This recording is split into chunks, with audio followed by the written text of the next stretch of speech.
أعوذ بالله من الشيطان الرجيم. ولقد آتينا داود وسليمان علما وقال الحمد لله الذي فضلنا على كثير من عباده المؤمنين. وورث سليمان داود وقال يا أيها الناس علمنا منطق الطير وأوتينا من كل شيء إن هذا لهو الفضل المبين. وحشر لسليمان جنوده من الجن والإنس والطير فهم يوزعون حتى إذا أتوا على واد النمل قالت نملة يا أيها النمل ادخلوا مساكنكم لا يحطمنكم سليمان وجنوده وهم لا يشعرون. فتبسم ضاحكا من قولها وقال رب أوزعني أن أشكر نعمتك التي أنعمت علي وعلى والدي وأن أعمل صالحا ترضاه وأدخلني برحمتك في عبادك الصالحين. وتفقد الطير فقال ما لي لا أرى الهدهد أم كان من الغائبين لأعذبنه عذابا شديدا أو لأذبحنه أو ليأتيني بسلطان مبين. فمكث غير بعيد فقال أحطت بما لم تحط به وجئتك من سبأ بنبأ يقين. إني وجدت امرأة تملكهم وأوتيت من كل شيء ولها عرش عظيم. وجدتها وقومها يسجدون للشمس من دون الله وزين لهم الشيطان أعمالهم فصدهم عن السبيل فهم لا يهتدون. ألا يسجدوا لله الذي يخرج الخبى في السماوات والأرض ويعلم ما تخفون وما تعلنون. الله لا إله إلا هو رب العرش العظيم. قال سننظر أصدقت أم كنت من الكاذبين.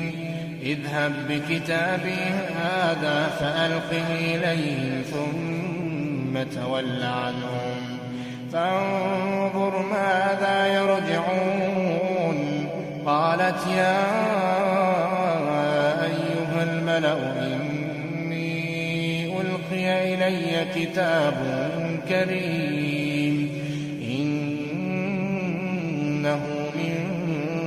سليمان وإنه بسم الله الرحمن الرحيم.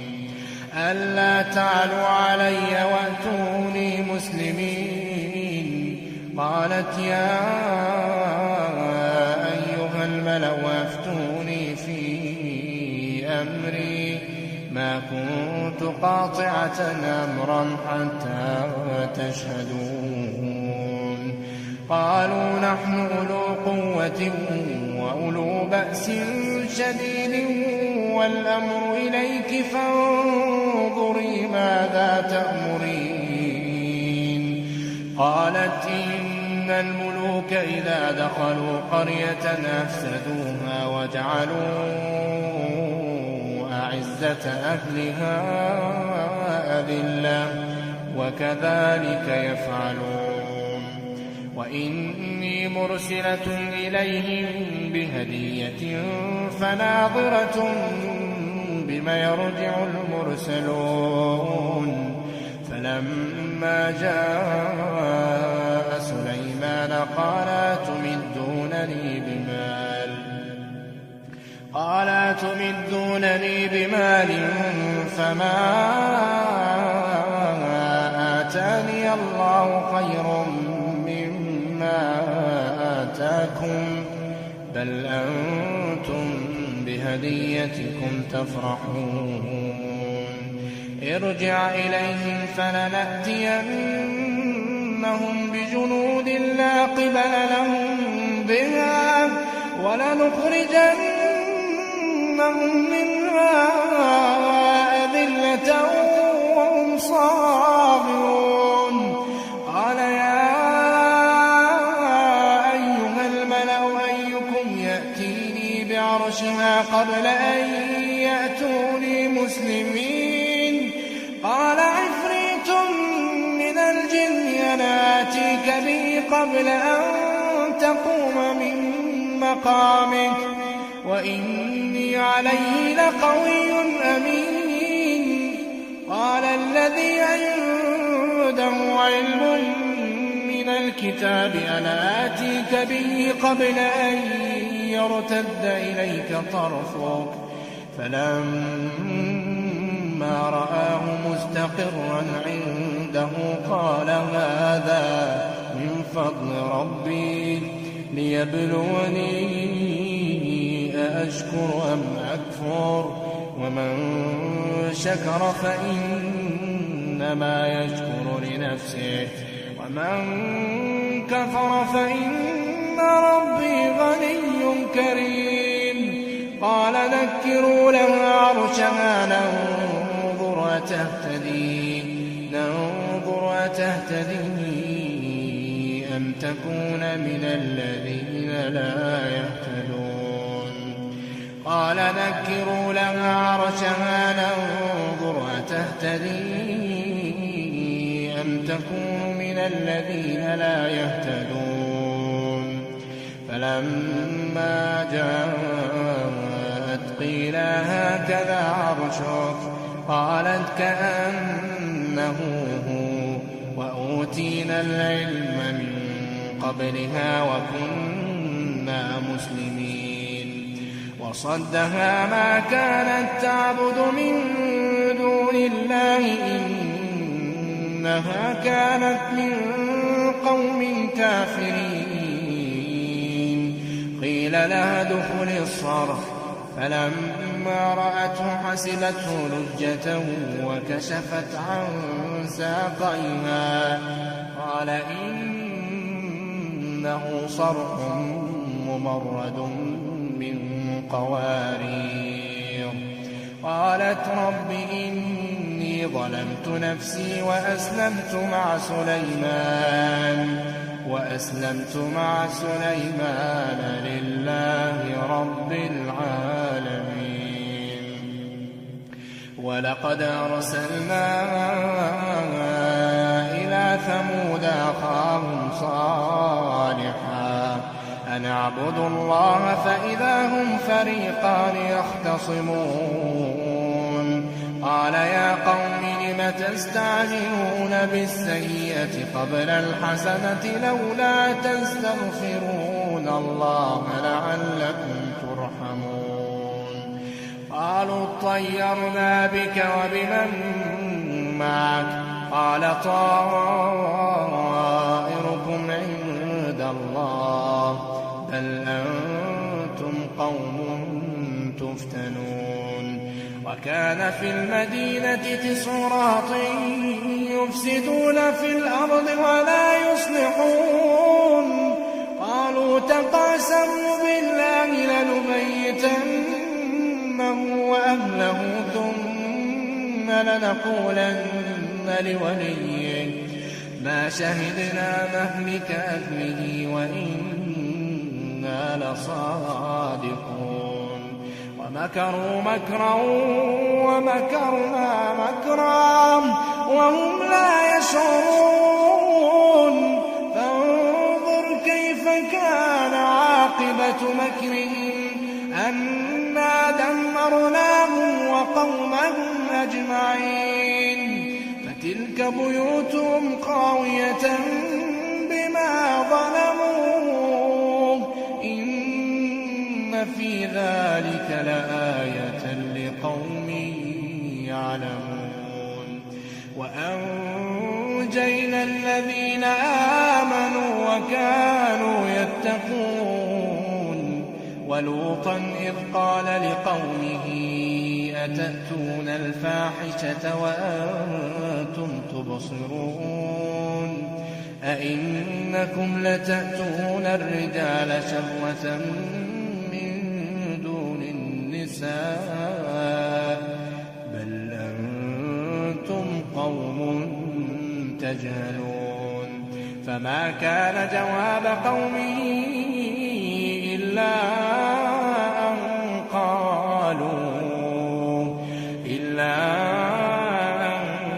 قالوا أخرجوا آل لوط من قريتكم إنهم أناس يتطهرون فأنجيناه وأهله إلا امرأته قدرناها من الغابرين وأمطرنا عليهم مطرا فساء مطر المنذرين قل الحمد لله وسلام على عباده الذين اصطفى الله خير أما يشركون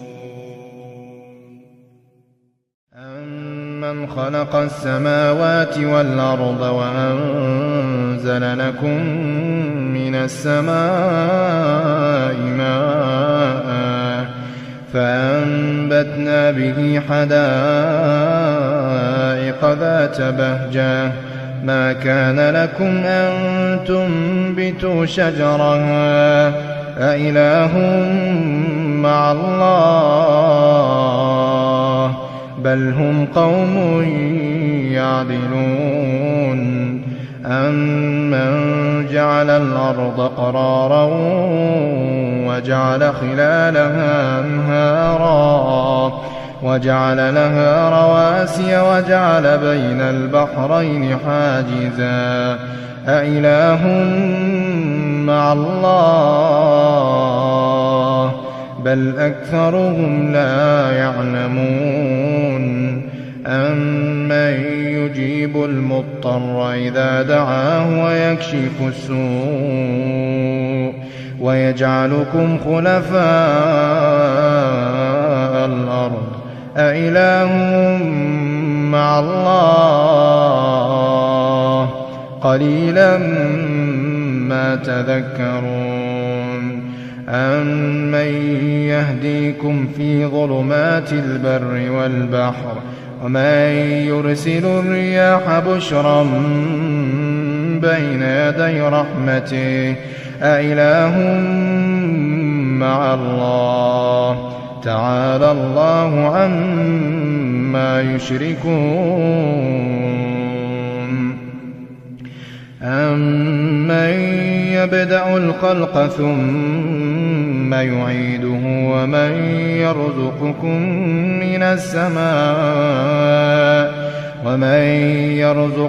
من السماء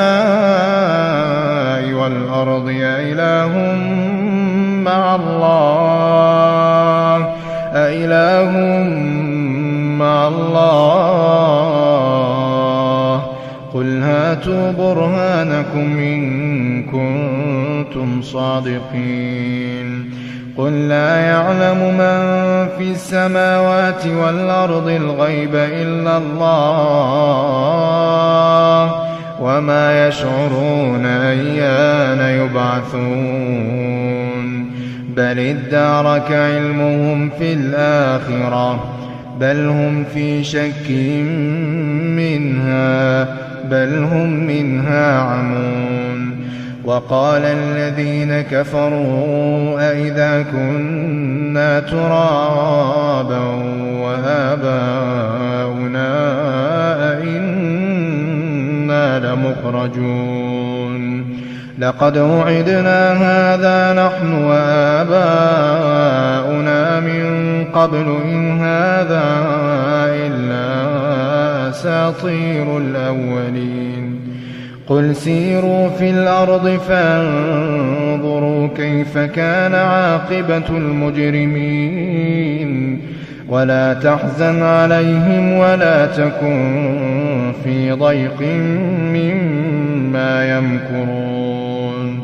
ويقولون متى هذا الوعد إن كنتم صادقين قل عسى أن يكون ردف لكم بعض الذي تستعجلون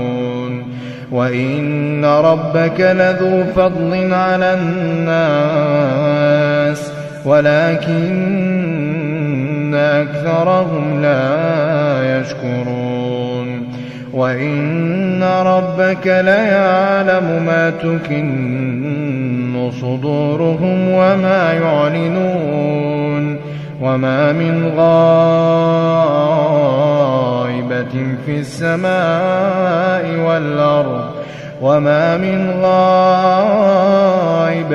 في السماء والأرض إلا في كتاب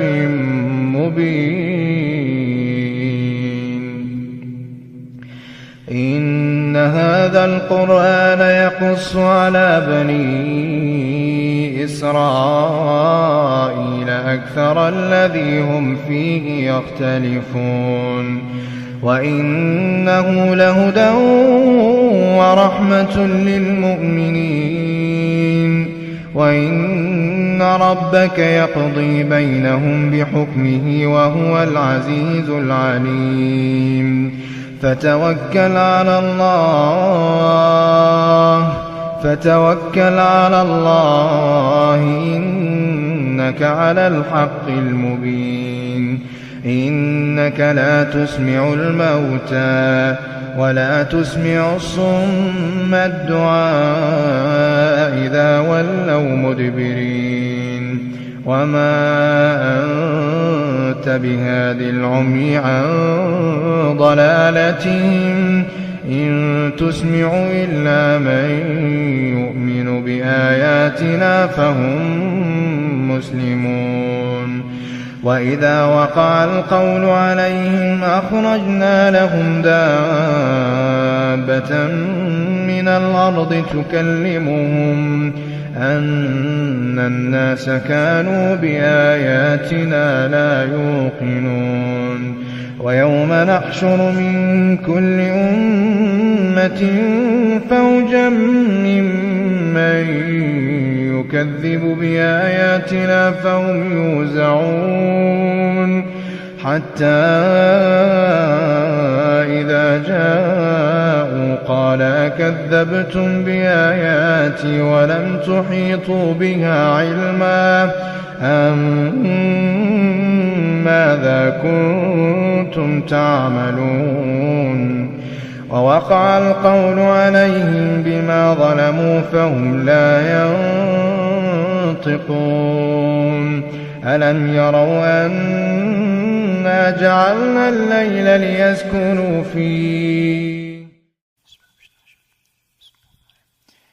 ألف لام را تلك آيات الكتاب وقرآن مبين ربما يود الذين كفروا لو كانوا مسلمين ذرهم يأكلوا ويتمتعوا ويلههم الأمل فسوف يعلمون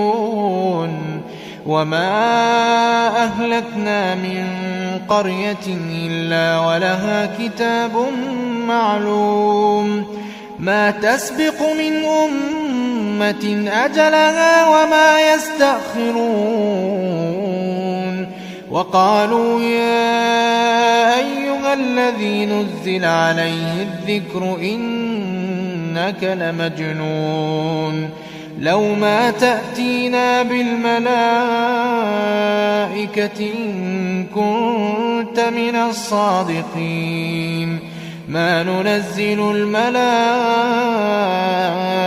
إلا بالحق وما كانوا إذا منظرين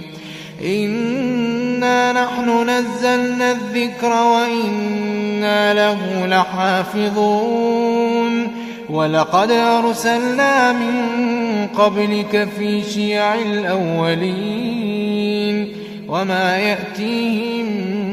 من رسول إلا كانوا به يستهزئون كذلك نسلكه في قلوب المجرمين لا يؤمنون به وقد خلت سنة الأولين ولو فتحنا عليهم بابا من السماء فظلوا فيه يعرجون لقالوا إنما سكرت أبصارنا بل نحن قوم مسحورون ولقد جعلنا في السماء بروجا وزيناها للناظرين وحفظناها من كل شيطان رجيم إلا من استرق السمع فاتبعه شهاب مبين والأرض مددناها وألقينا فيها رواسي وأنبتنا فيها من كل شيء موزون وجعلنا لكم فيها معايش ومن لستم له برازقين وإن من شيء إلا عندنا خزائنه وما ننزله إلا بقدر معلوم وأرسلنا الرياح لواقح فأنزلنا من السماء ماء فأسقيناكموه وما أنتم له بخازنين وإنا لنحن نحيي ونميت ونحن الوارثون ولقد علمنا المستقدمين منكم ولقد علمنا المستأخرين وإن ربك هو يحشرهم إنه حكيم عليم ولقد خلقنا الإنسان من صلصال من حمأ مسنون والجان خلقناه من قبل من نار السموم وإذ قال ربك للملائكة إني خالق بشرا من صلصال من حمأ مسنون فإذا سويته ونفخت فيه من روحي فقعوا له ساجدين فسجد الملائكة كلهم أجمعون إلا إبليس أبى أن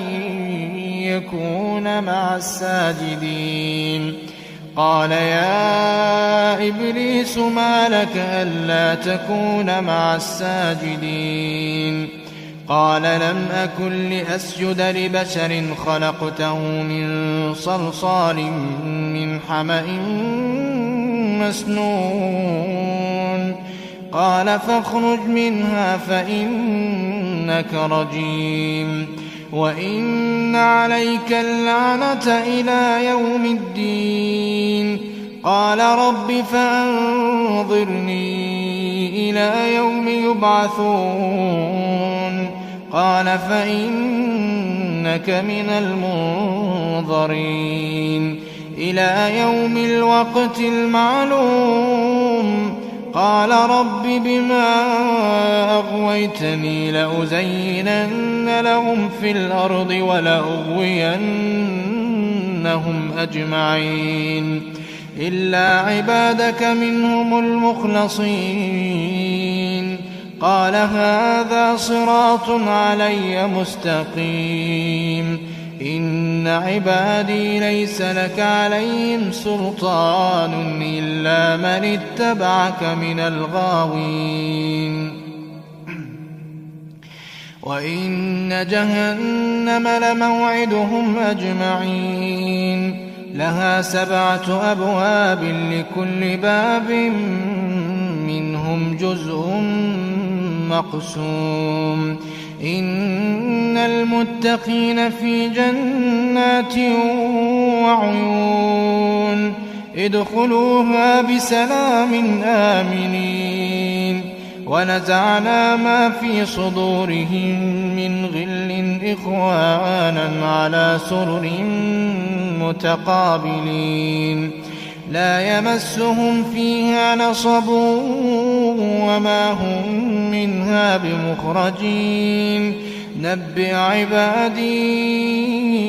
أني أنا الغفور الرحيم وأن عذابي هو العذاب الأليم ونبئهم عن ضيف إبراهيم إذ دخلوا عليه فقالوا سلاما قال إنا منكم وجلون قالوا لا توجل إنا نبشرك بغلام عليم قال أبشرتموني على أن مسني الكبر فبم تبشرون قالوا بشرناك بالحق فلا تكن من القانطين قال ومن يقنط من رحمة ربه إلا الضالون قال فما خطبكم أيها المرسلون قالوا إنا أرسلنا إلى قوم مجرمين إلا آل لوط إنا لمنجوهم أجمعين إلا امرأته قدرنا إنها لمن الغابرين فلما جاء آل لوط المرسلون قال إنكم قوم منكرون قالوا بل جئناك بما كانوا فيه يمترون وآتيناك بالحق وإنا لصادقون فأسر بأهلك بقطع من الليل واتبع أدبارهم ولا يلتفت منكم أحد وامضوا حيث تؤمرون وقضينا إليه ذلك الأمر أن دابر هؤلاء مقطوع مصبحين وجاء أهل المدينة يستبشرون قال إن هؤلاء ضيفي فلا تفضحون واتقوا الله ولا تخزون قالوا أولم ننهك عن العالمين قال هؤلاء بناتي إن كنتم فاعلين لعمرك إنهم لفي سكرتهم يعمهون فأخذتهم الصيحة مشرقين فجعلنا عاليها سافلها وأمطرنا عليهم حجارة من سجيل إن في ذلك لآيات للمتوسمين وإنها لبسبيل مقيم إن في ذلك لآية للمؤمنين وإن كان أصحاب الأيكة لظالمين فانتقمنا منهم وإنهما لبإمام مبين ولقد كذب أصحاب الحجر المرسلين وآتيناهم آياتنا فكانوا عنها معرضين وكانوا ينحتون من الجبال بيوتا آمنين فأخذتهم الصيحة مصبحين فما أغنى عنهم ما كانوا يكسبون وما خلقنا السماوات والأرض وما بينهما إلا بالحق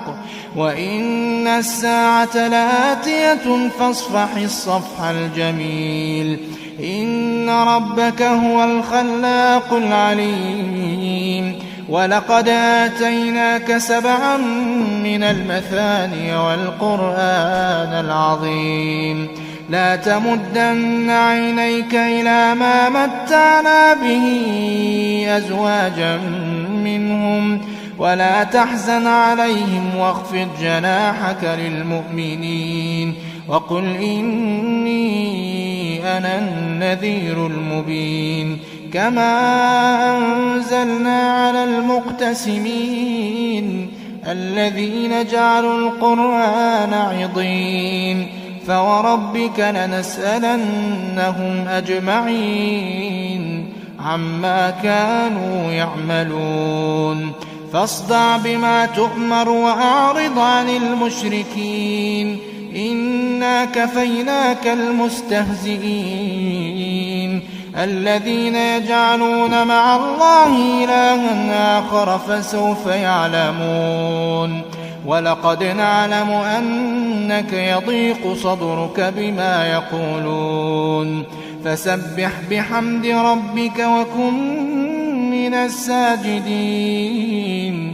واعبد ربك حتى يأتيك اليقين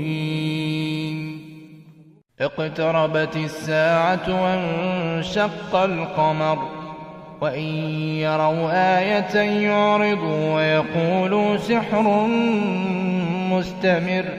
وكذبوا واتبعوا أهواءهم وكل أمر مستقر ولقد جاءهم من الأنباء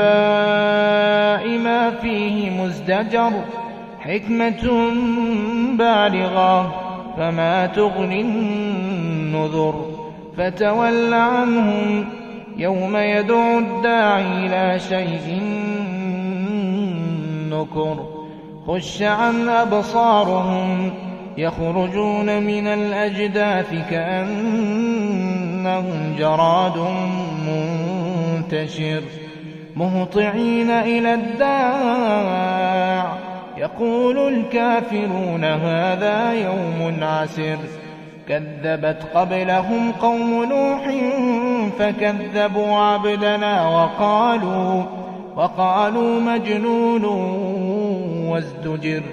فدعا ربه أني مغلوب فانتصر ففتحنا أبواب السماء بماء منهمر وفجرنا الأرض عيونا فالتقى الماء على أمر قد قدر وحملناه على ذات ألواح ودسر تجري بأعيننا جزاء لمن كان كفر ولقد تركناها آية فهل من مدكر فكيف كان عذابي ونذر ولقد يسرنا القرآن للذكر فهل من مدكر كذبت عاد فكيف كان عذابي ونذر إنا أرسلنا عليهم ريحا صرصرا في يوم نحس مستمر تنزع الناس كأنهم أعجاز نخل منقعر فكيف كان عذابي ونذر ولقد يسرنا القرآن للذكر فهل من مدكر كذبت ثمود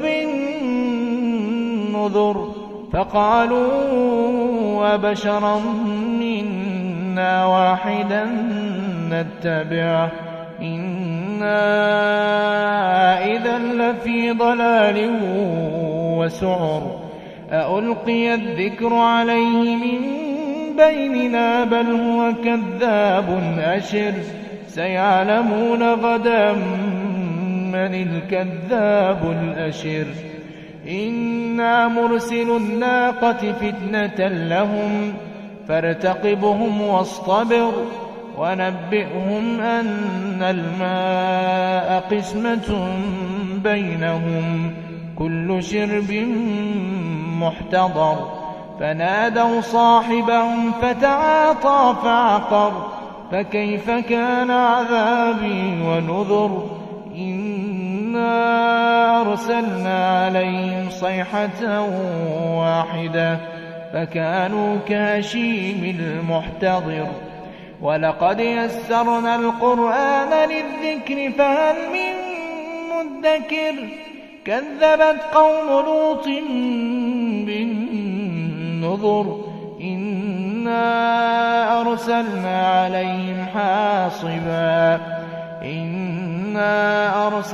عليهم حاصبا إلا آل لوط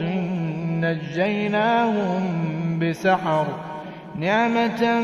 من عندنا كذلك نجزي من شكر ولقد أنذرهم بطشتنا فتماروا بالنذر ولقد راودوه عن ضيفه فطمسنا أعينهم فذوقوا عذابي ونذر ولقد صبحهم بكرة عذاب مستقر فذوقوا عذابي ونذر ولقد يسرنا القرآن للذكر فهل من مدكر ولقد جاء آل فرعون النذر كذبوا بآياتنا كلها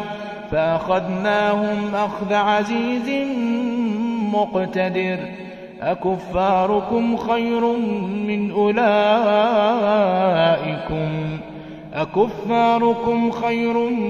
أولئكم أم لكم براءة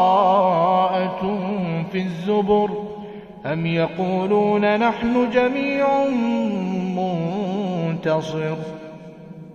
سيهزم الجمع ويولون الدبر بل الساعة موعدهم والساعة أدهى وأمر إن المجرمين في ضلال وسعر يوم يسحبون في النار على وجوههم ذوقوا مس سقر إن كل شيء خلقناه بقدر وما أمرنا إلا واحدة كلمح بالبصر ولقد أهلكنا أشياعكم فهل من مدكر وكل شيء فعلوه في الزبر وكل صغير وكبير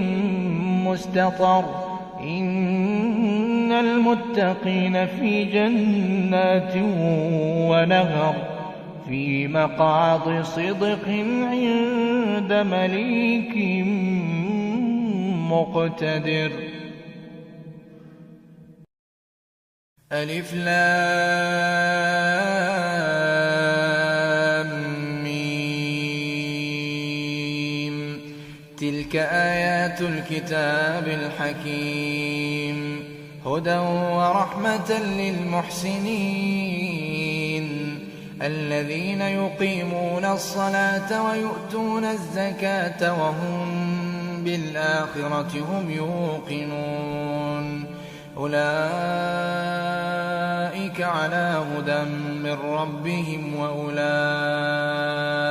هم المفلحون.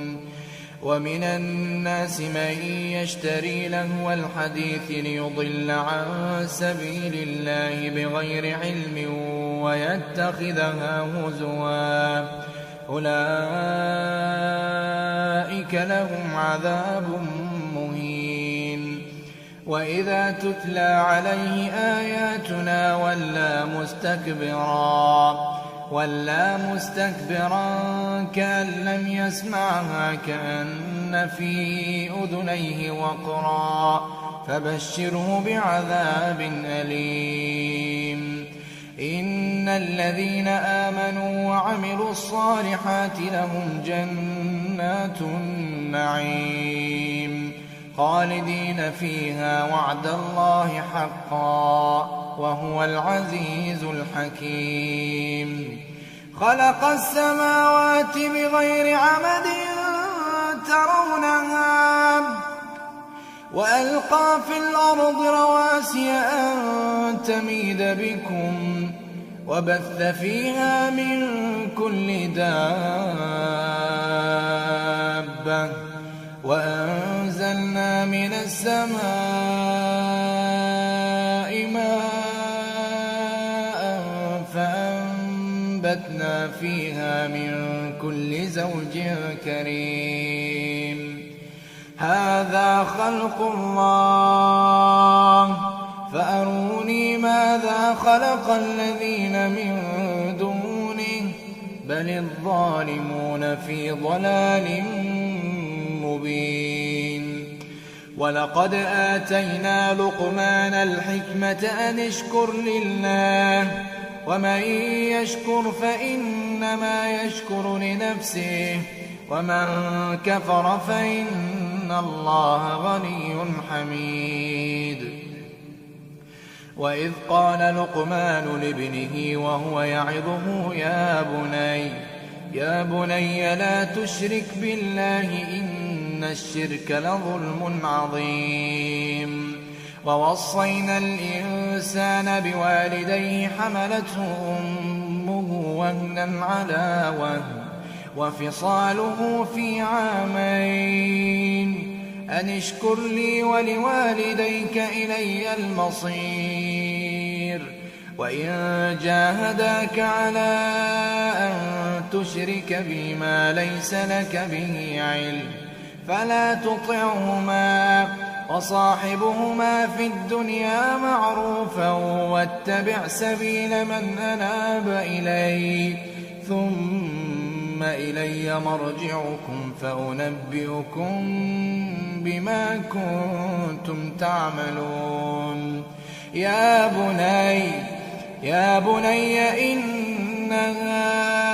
إن تك مثقال حبة من خردل فتكن في صخرة أو في السماوات أو في الأرض يأت بها الله إن الله لطيف خبير. يا بني أقم الصلاة وأمر بالمعروف وانه عن المنكر واصبر على ما أصابك إن ذلك من عزم الأمور. ولا تصعر خدك للناس ولا تمش في الأرض مرحا إن الله لا يحب كل مختال فخور. واقصد في مشيك واغضض من صوتك إن أنكر الأصوات لصوت الحمير. ألم تروا أن الله سخر لكم ما في السماوات وما في الأرض وأسبغ عليكم نعمه ظاهرة وباطنة ومن الناس من يجادل في الله بغير علم ولا هدى ولا كتاب منير. وإذا قيل لهم اتبعوا ما أنزل الله قالوا بل نتبع ما وجدنا عليه آباءنا أولو كان الشيطان يدعوهم إلى عذاب السعير ومن يسلم وجهه إلى الله وهو محسن فقد استمسك بالعروة الوثقى وإلى الله عاقبة الأمور ومن يسلم وجهه إلى الله وهو محسن فقد استمسك بالعروة الوثقى وإلى الله عاقبة الأمور ومن كفر فلا يحزنك كفره إلينا مرجعهم فننبئهم بما عملوا إن الله عليم بذات الصدور نمتعهم قليلا ثم نضطرهم إلى عذاب غليظ ولئن سألتهم من خلق السماوات والأرض ليقولن الله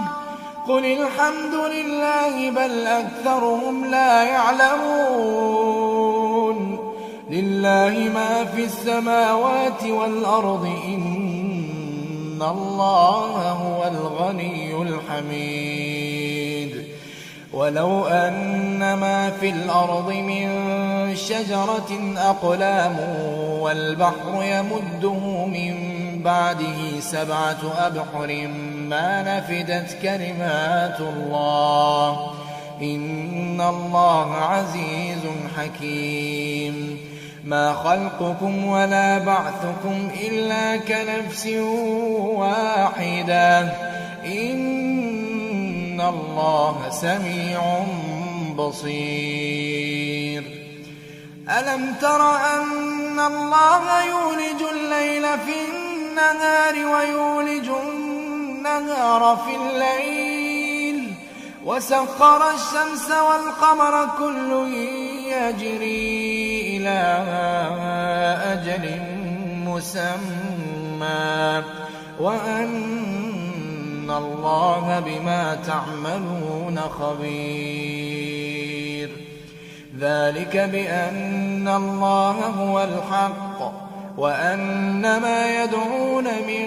دونه الباطل وأن الله هو العلي الكبير ألم تر أن الفلك تجري في البحر بنعمة الله ليريكم من آياته إن في ذلك لآيات لكل صبار شكور وإذا غشيهم موج كالظلل دعوا الله مخلصين له الدين فلما نجاهم إلى البر فمنهم مقتصد وما يجحد بآياتنا إلا كل ختار كفور يا أيها الناس اتقوا ربكم واخشوا يوما لا يجزي والد عن ولده ولا مولود هو جاز عن والده شيئا إن وعد الله حق فلا تغرنكم الحياة الدنيا ولا يغرنكم بالله الغرور إن الله عنده علم الساعة وينزل الغيث ويعلم ما في الأرحام وما تدري نفس ماذا تكسب غدا وما تدري نفس ماذا تكسب غدا وما تدري نفس بأي أرض تموت إن الله عليم خبير